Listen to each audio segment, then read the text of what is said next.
It's actually going to be an open discussion, all right?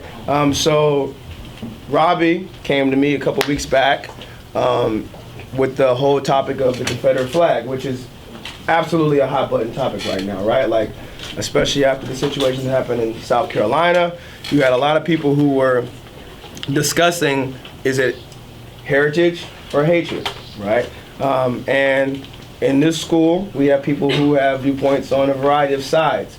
So the goal of Robbie and myself is to facilitate a community where we can have an open discussion that's civil, all right? So at this point, like, we're gonna open it up. I mean, absolutely. That's First Amendment right.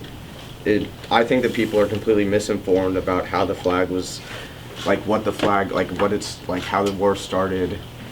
It's kind of evolved into like a racial thing when really it was not started as a racial thing at all. And I think that like it should absolutely be flown. You do have a right to fly it. I do not think it should be flown on public property, like in front of a state house. You can also fly it at protests. But he mentioned misconceptions. There are no misconceptions about that flag. Then how come it's a symbol for so many groups like the KKK and the National Socialist Movement, who, as you all probably know, have white supremacist and neo-Nazi ideologies? Also, I find it ironic that people claim to be patriots when they fly that flag. The Confederates stabbed the Union in the back. They shot first, they murdered 500,000 American soldiers. And they argued that it was because of states' rights. I ask, states' rights to do what? What were we considering getting rid of at the time? Not guns, we weren't trying to raise taxes, it was slavery. Yes. But the origins of the swastika as well were not racist. It was a Hindu symbol for well-being and health. So that has transformed into be a discriminatory, bigotry symbol. The same thing has happened with the Confederate flag.